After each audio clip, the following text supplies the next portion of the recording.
Редовен термин за дневникот на К1 телевизија, да ги проследиме најновите и најактуелни случувања од Вардарскот и Квешкиот регион, Македонија, светот и спортот.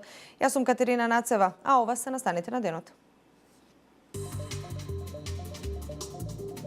Заврши судењето за предметот диво населје, прочитана пресудата за обвинетите во случајот. Семејството Иванови од Неготино добија кран дигалка.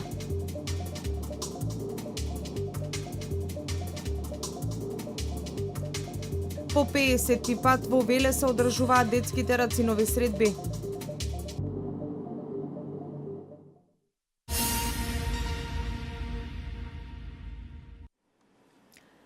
Повеќе од 2 години по крававите настани во Кумановската населба Диво населје, епилогот на судскиот процес се 7 казни доживотен затвор, 13 казни затвор од 40 години и други пониски казни, како и 4 ослободени. Еве ги деталите. Заврши судењето за предметот диво населје, прочитана пресудата за обвинетите во случајот.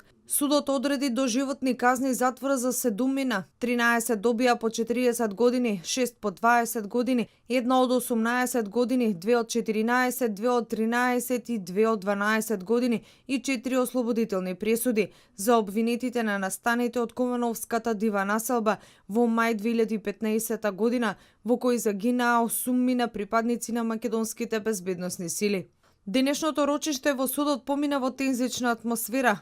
Пред да бидат прочитани пресудите, обвинетите станаа од своите места и почнаа да ја пеат албанската химна, да викаат учака, учака, да упатуваат закани дека крвта на убиените нема да остане неказната, дека во Македонија ќе нема мир. Судиката потоа ги отстрани од судницата повеќето обвинети кои правеа неред, пошто беа прочитани пресудите. Пресудата за овој случај требаше да биде донесена на 17 октомври, но беше одложена поради локалните избори на барање на МВР. Обвинителството побара доживотен затвор за сите 37 обвинети за тероризам и терористичка организација. Адвокатите на обвинетите пак бараат ослободителни пресуди, бидејќи според нив има недостаток на докази за стореното кривично дело. На 9 и на 10 мај 2015 година во Кумановската дива населба вооружена група се судри со безбедносните сили. Во престрелката загина 8 полицајци од специјалните и од посебните единици на МВР, додека 14 беа тешко повредени. Убиени беа и 10 лица од вооружената група.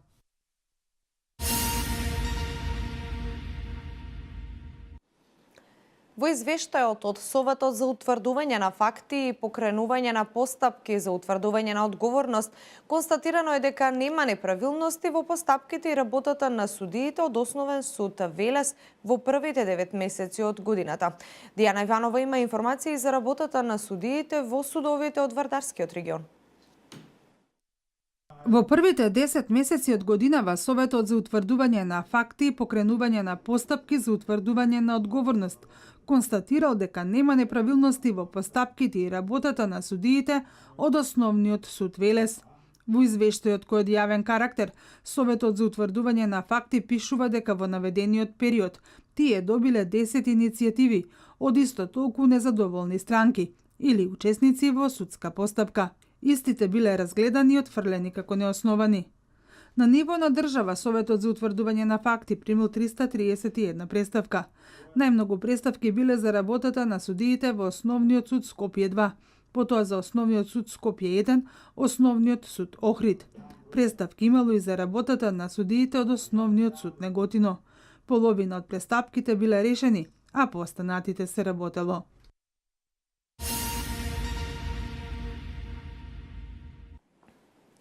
Семејството Иванови од Неготино добија кран дигалка која ќе им го олесни нивното секојдневно живење. Станува збор за фамилија која има две деца со церебрална парализа, Драгица 21 година и Стефан 14 години. Апаратот го обезбедија неколку граѓански иницијативи и хуманитарни граѓани, а изнесува 58.000 денари. Електрична кран дигалка доби семејството Иванови од Неготино. Тоа е 4-члено семејство кое се соочува со големи предизвици за нивното секојдневие, бидејќи нивните две деца, Драгица и Стефан, се со посебни потреби и боледуваат од церебрална парализа. Оваа кран дигалка ќе им го олесни нивното секојдневно движење и поместување од една во друга соба низ домот. Апаратот е донација на Ристе Стефанов, кој неодамна ја доби седумката на лото. Освен тој, во оваа донација учествуваат и неколку граѓански иницијативи, хуманитарни луѓе и фирмата која ги увезува ваквите апарати во Македонија. Го купивме овој кран дигалка, и во неговата набавка се вклучија повеќе фактори. Еден од тие беше лицето кој што доби лото во Неготино, кој што донираше определена сума, неколку граѓански иницијативи од Неготино и неколку хуманитарни луѓе кои што донира. Исто така и Medicus Help, како фирма која што ги увезува овие апарати, се вклучи со донација во самата справа. Среќни за ваквиот апарат се секако децата, најмногу нивните родители, кои мака мачеле секое утро да се соочат со товарот и да ги преместат децата од собата каде што спијат во друга просторија.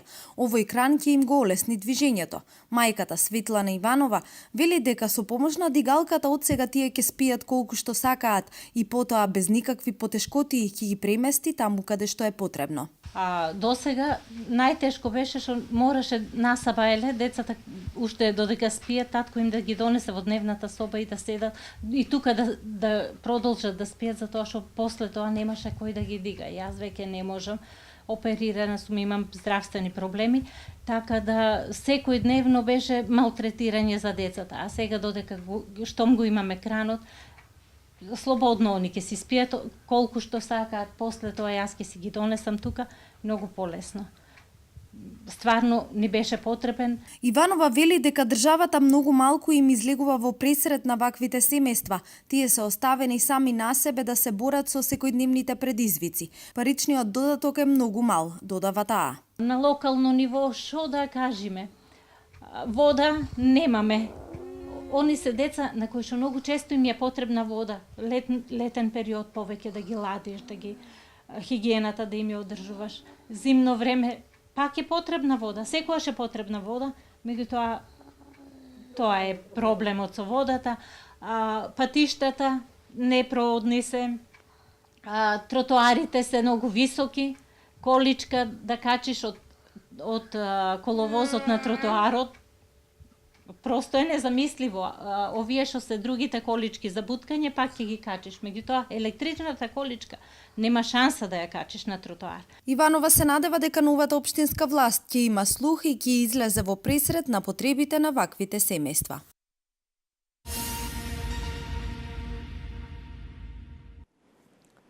Кривична пријава заработи Велешанка поради постоење основи на сомнение за сторени кривични дела, фалсификување или уништување деловни книги и несовесно работење во службата. СВР Велес работи на расчистување на случајот.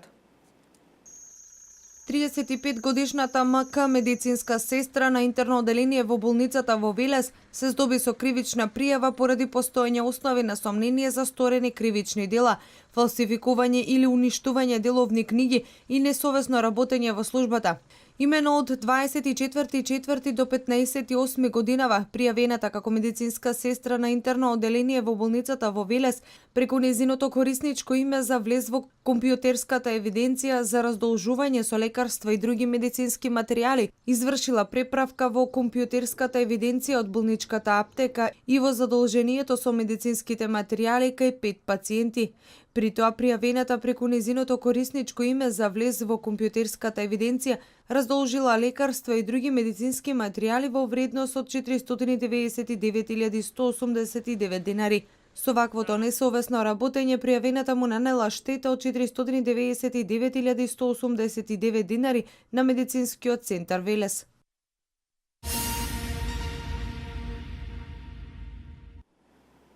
Вакцина против сезонски грип скоро и да нема во Македонија. Во Велес потрошени за само 10 дена. Ваквата ситуација е доволен показател дека расте свеста кај граѓаните за потребата од имунизација од сезонскиот грип. Расте свеста кај граѓаните за потребата од имунизација од сезонски грип. Од Институтот за јавно здравје на Република Македонија велат дека оваа година вакцината во сите центри експресно е потрошена. Од Центарот за јавно здравје во Велес велат дека набавената количина и годинава била според интересот од минатите, што се покажало недоволно според бројот на лицата кои пројавиле интерес да се вакцинираат. Временските услови досега одат во прилог на вакцинираните пациенти. Периодот потребен за организмот да развие имунитет против болеста е поминат и за сега во Велес нема евидентирано заболен од грип, велат за К1 телевизија од Центарот за јавно здравје. Но затоа пак од Центарот за јавно здравје Кавадарци стигнуваат информации дека евидентирани се првите 2 случаеви на заболени од грип. Расте бројот на заболени на ниво на држава. Според информацијата објавена на веб страната на Институтот за јавно здравје, минатата недела во Македонија регистрирани се 63 нови случаи на заболени од грип, што е зголемување за 40% во однос на претходната недела. Статистиката покажува дека во сезоната 2017-2018 година вкупниот број на заболени од грип е 123 или 28,1% помалку во споредба со овој период минатата година, кога Институтот за јавно здравје имал регистрирано 171 заболено лице.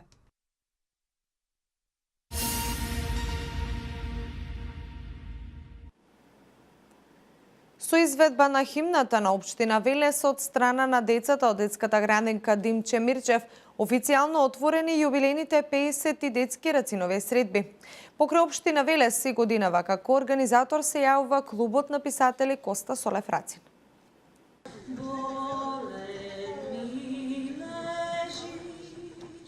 Дечињата од детската градинка Димче Мирчев го отвори официјалниот дел од 50 детски рацинови средби.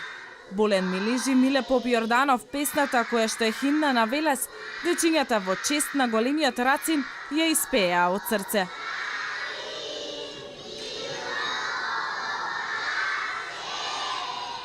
Во име на градот, почитувачите на ликот и делото на најголемиот македонски поет Коста Солев Рацин ги поздрави градоначалникот Аце Коцевски. Тој рече дека Велес е горд домаќин на негувачите и влюбениците на пишаниот збор. Навистина сум среќен што ве има стотина од цела Македонија, ученици кои ја разбирате, чувствувате и промовирате поезијата како најголем вербален израз на човековата креативност, на длабочините на човековата душа. Организатор на јубилејните 50 детски рацинови средби покрај општина Велес е и клубот на писатели Коста Солев Рацин. Литературниот конкурс во категорија средни училишта пристигнаа 35 литературни творби, под основните училишта категорија 8 и 9 одделение 118, во категорија 6 и 7 одделение 82 литературни творби. Во ликовниот конкурс жири комисијата во состав професор Илко Стојанов, професор Тања Милошева, професор Снежана Стефановска има исто толку тешка задача затоа што пристигнатите 70 ликовни творби беа навистина вредни. Организаторите годинава имаат тешка задача. Од многуте пристигнати творби требаше да одлучат кои да ги наградат. Оваа година темата на литературниот конкурс беше Мојот град, моја инспирација. А наградата Гран При за оваа година ја доби 9-то одделенката Марија Андевска од основното општинско училиште Аврам Писевски од Скопје. Тежи камениот мост, а зборува тишко. Ја мери на кантар секоја стапка, а калено, будно, без око да трепне само те наблюду. Да, слободен си. Детските рацинови средби продолжуваат и утре со традиционалниот поетски караван низ велешките основни и средни училишта и градинките од градот, на кои ќе учествуваат повеќе познати македонски писатели за деца и млади. Во ликовниот салон Васил Коциновски ќе ја промовира најновата книга за деца на Горијан Петревски, насловена како Марта.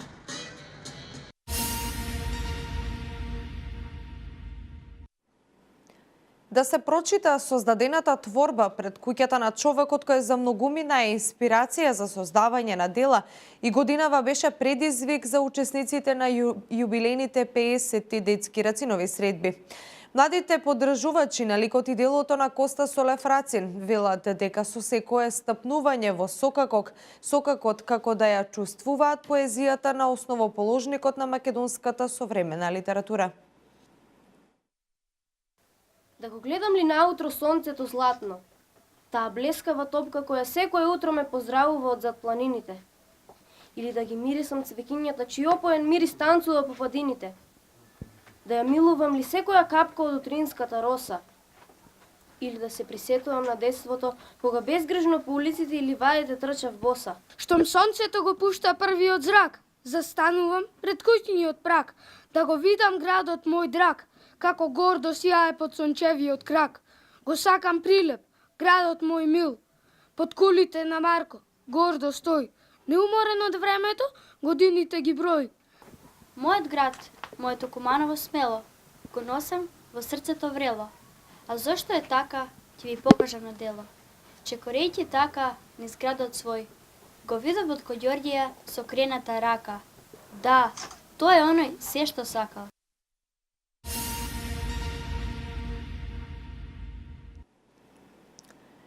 Големите ланци на супермаркети во светот им овозможуваат на намирниците да ги купуваат онлайн. Компаниите се обидуваат да пронедат нови дистрибутивни канали за да го компензираат намалувањето на профитот и мрежите на производите. Од друга страна пак трговијата на интернет се потенцира како иднина на основот продавач-купувач. Во светски рамки, големите ланци на супермаркети им овозможуваат на потрошувачите намирниците за дома да ги купуваат онлайн. Времето ќе покаже дали македонските компании се подготвени да го следат овој тренд. Вести од Македонија.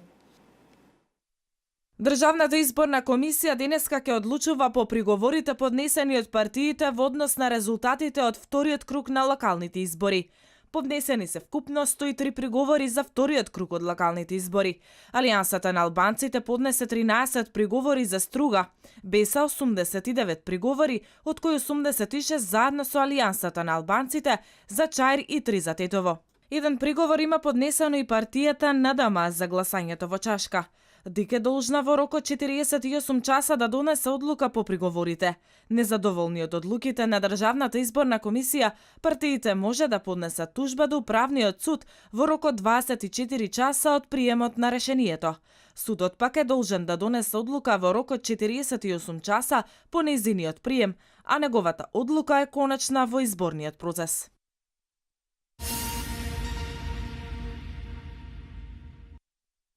Бизнис делегација од Стопанската комора на Македонија, предводена од председателот Бранко Азевски и бројни други стопанственици, представници од компании и членки на комората, учествуваат на конференцијата Предизвиците на патот кон Европската унија, која се одржува во Будва, Црна Гора.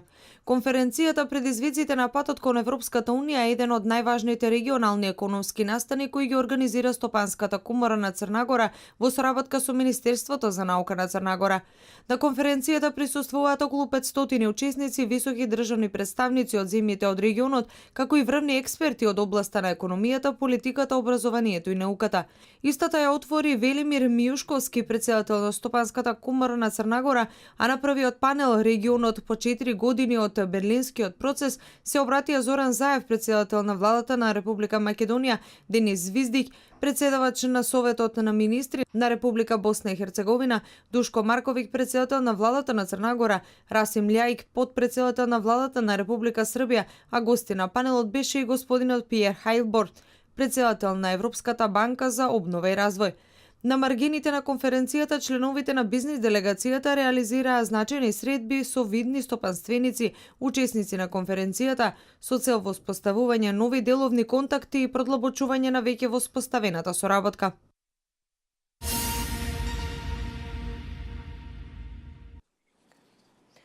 Подпредседателот на владата на Каталунија Ориол Жункерас и 7 други лица денеска биле на сослушување во суд во Мадрид.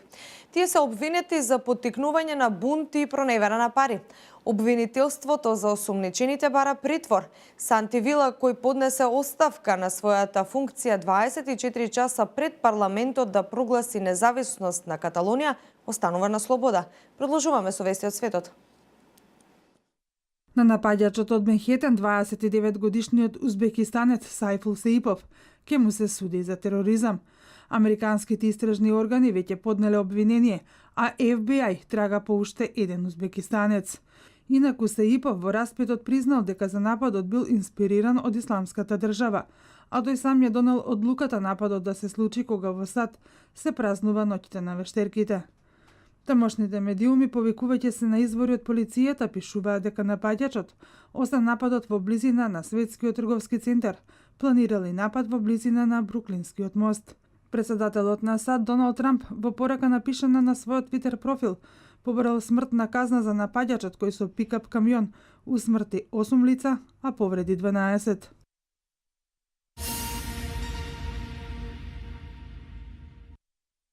Албанскиот премиер вчера вечер ги разрешил председателите на префектурите кои што функционирале. Сега на чело на 12 префектури поставени биле поранишни армиски старешини. Сузана Јанаполи е првата жена поставена на чело на една префектура. Таа ќе раководи со префектурата Тирана. Премиерот Рама промените ги оценил како неопходни и смета дека сега ќе започнало спроведувањето на реформите и борбата против канабисот. Сосема спротивно мислење има албанската опозиција. Лидерот на Демократската партија во изјава за тамошните медиуми рекол дека промените се во насока Рамо да го сврти вниманието на граѓаните, откако што тој рекол скандалот на наркодржавата.